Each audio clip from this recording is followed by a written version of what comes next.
Hey guys, I'm doing a haul video today. It's going to be some graphic novels and books.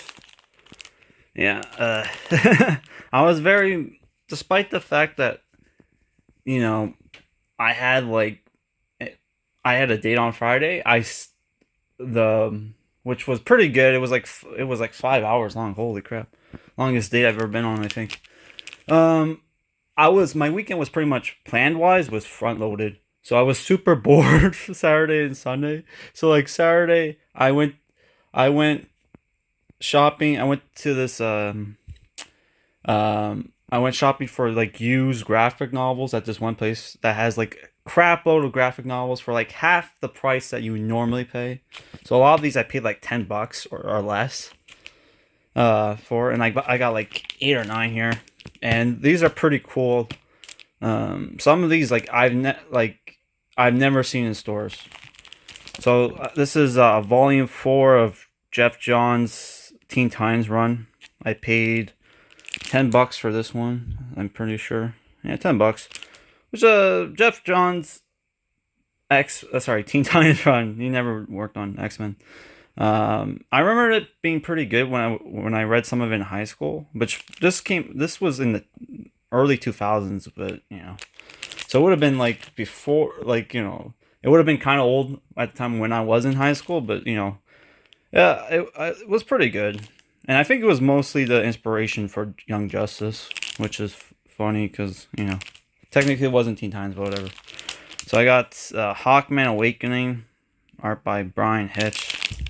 I don't know when this came out. I don't think this is the Brian Hitch run of like Hawkman, because didn't he write that? But it looks cool. Finally found Peter Milligan's X-Force. This is volume 1, which I don't think his runs ever sold well, to be honest. I think they were always like 6 or 12 issues long or whatever, and then they would get canceled, and he would just bring back the team with like new members. It'll be like mini series. So yeah, this was, I guess, the original 6 issue run of Peter Milligan and Mike Alfred Allred X Force run, which was X Force, then was X Statics, and then what the most recent one, Excellent. Holy crap! Yeah, looking forward to reading that. This is the Goon Volume 3, which, have I read Volume 2? I can't remember. I need to double check. But yeah, the Goon is a pretty cool series. It's pretty much like it's kind of like a modern version of old pulp comics. They're pretty good. They were supposed to get a CGI movie with Paul Giamatti and Mr. Krabs' voice actor. Oh my god, what's his name? Oh my god, he was the Krieger from Highlander. Oh, I forgot his name, dude. But you guys know, you should know who I'm talking about. He was in Green Mile. Shit, I forget his name. He was even in he was in Gen V too. Yeah. But yeah, the Goon is pretty good. I think I reviewed a cup like I think I know I reviewed at least 2 volumes of the Goon, but there was there was a volume 0 as well, which I don't know if I've reviewed that, but yeah. So the Goon, I'm looking forward to reading that again. So I picked up a bunch of Salvage Dragon. This is Blood and Guts, which they don't say. Some of these don't even say what. I haven't opened them up, so I have no idea what issues they have. But I've never read Salvage Dragon. I hear it's pretty. I hear the Savage Dragon nowadays is pretty degenerate. It's pretty much turned into hentai now. But yeah. So more Savage Dragon. Savage Dragon Possessed. This is Savage Dragon the Team Ups, which looks pretty good. Yeah, I have no idea who some of I think that guy, that's Grifter from Wildcats to Spawn, obviously. I think that guy's called Iron Patriot or Super Patriot. I don't fucking know, man. I remember that guy was in the original Invincible comics, which I think they got rid of all the like Image Comics cameos that were in the original Invincible comics, Invincible series in the show. So I don't even know what they replaced them with. So now we'll go into what books I picked up. I picked up Eisenhorn the Omnibus because I've been playing Rogue Trader.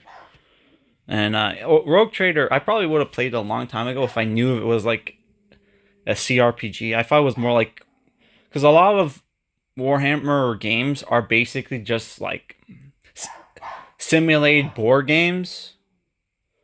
So now that I know it's an actual RPG, like Rogue Trader was an actual RPG, even though it's definitely not alike a lot of CRPGs where there's not a lot of there's not a lot of, oh my god, I'm gonna beat my dog. What was I saying? Oh yeah, like I'll make a video of me playing Rogue Trader and I'll explain everything wrong with it. So this is pretty good. I've heard good things about this series. Even though Dan Abnett, like comics, he's better than average. But that Warhammer movie he wrote was effing terrible, dude. But apparently he's supposed to have written really good Warhammer Warhammer books, not comics. Which I think he wrote the first two Horus Heresy novels, and those were good. I could be wrong. He maybe only did the first one.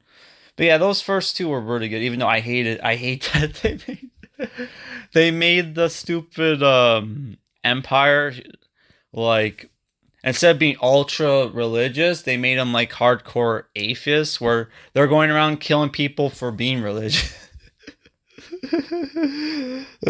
Is that better or worse than, like, whatever. But yeah, I don't know. This is supposed to be cool. I should go back and play the Inquisitor video game, but it's a Diablo clone. I hate Diablo clones, but yeah, this is supposed to be really good.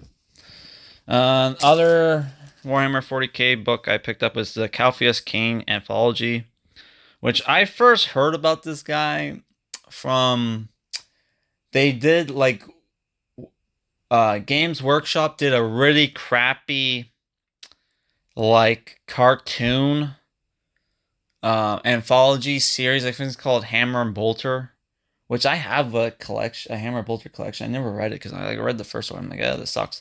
But they did like a animation, and the animation was so bad, dude.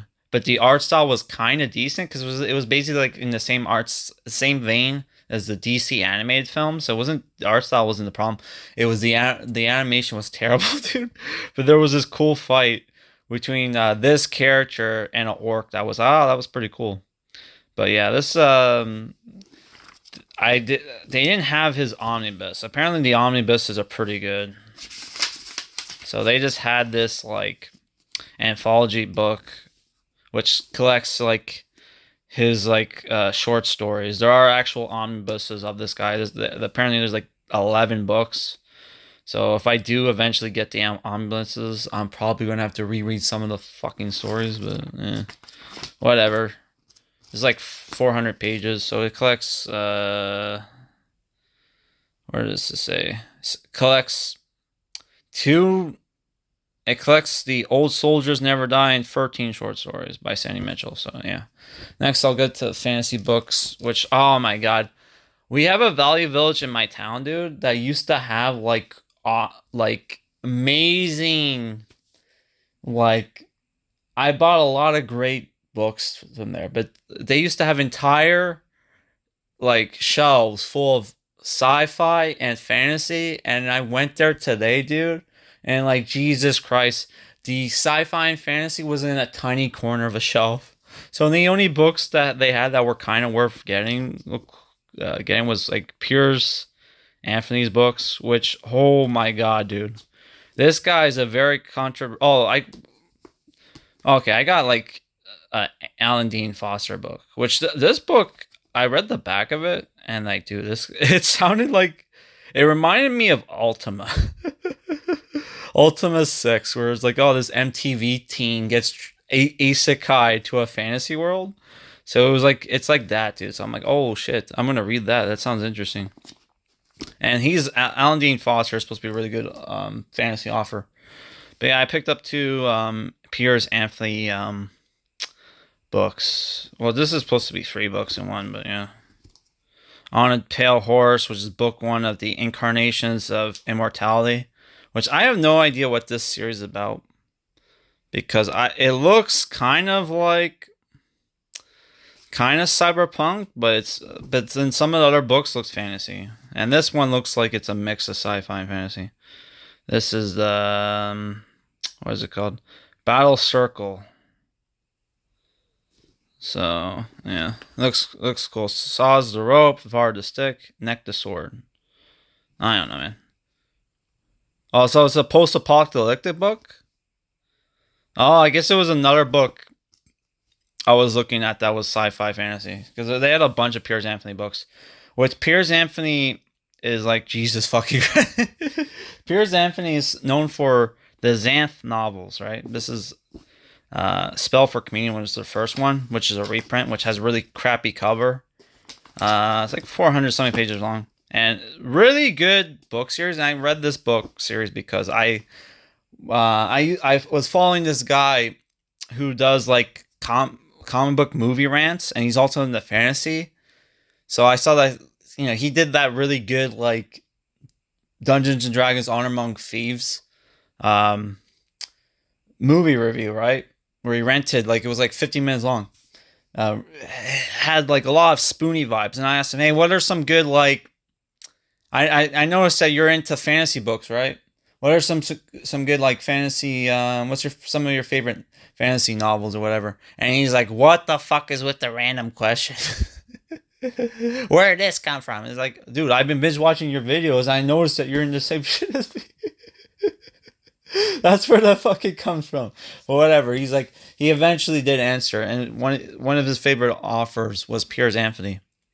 And it's like, if the best way I would describe this is like, it's like an American Terry Pratchett, where it's very comedic fantasy.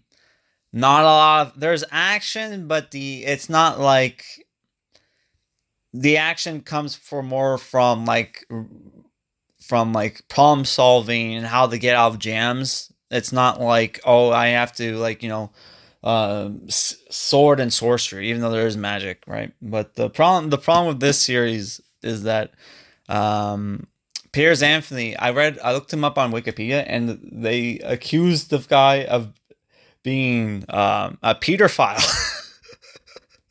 And I'm like, what the fuck, dude? And you read the book, and it's like the main character, who's like 24, has a thing for 14-year-old girls. Constantly talks about how hot his girlfriend was back when she was 14.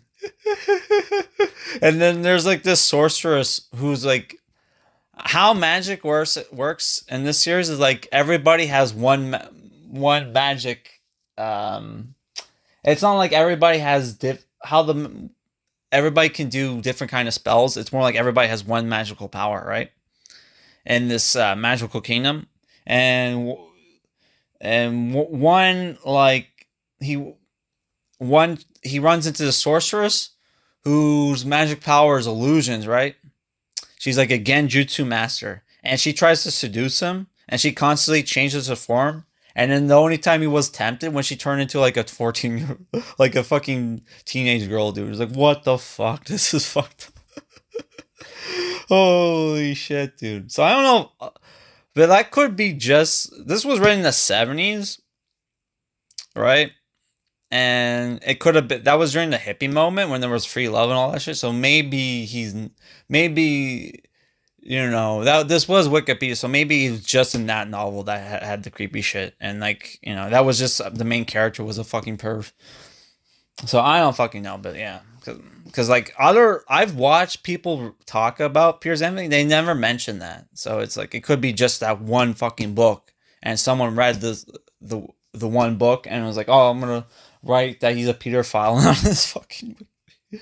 Because like, dude, I've been going back to, dude, I'm reading. If you read George R. R. Martin books, right? You know, like he has that shit in his books as well. And dude, I'm reading fucking Wild Cards right now, and there's like two fucking sex scenes in this book with characters that are of questionable age. Well, one is like it's an adult woman who changes her form to that of a fucking young girl, and the other one was like a dude who may have been 17 or 18 gets raped, like his corpse, dude. So I'm like, what the fuck? This book is fucked up, dude. So yeah, I'm like almost done it. I have like fucking 80 pages to go or 70 pages to go, and then I'm gonna review and trash this fucking book. Oh my god. Yeah. Holy shit. So that's it for this haul, guys. Peace out.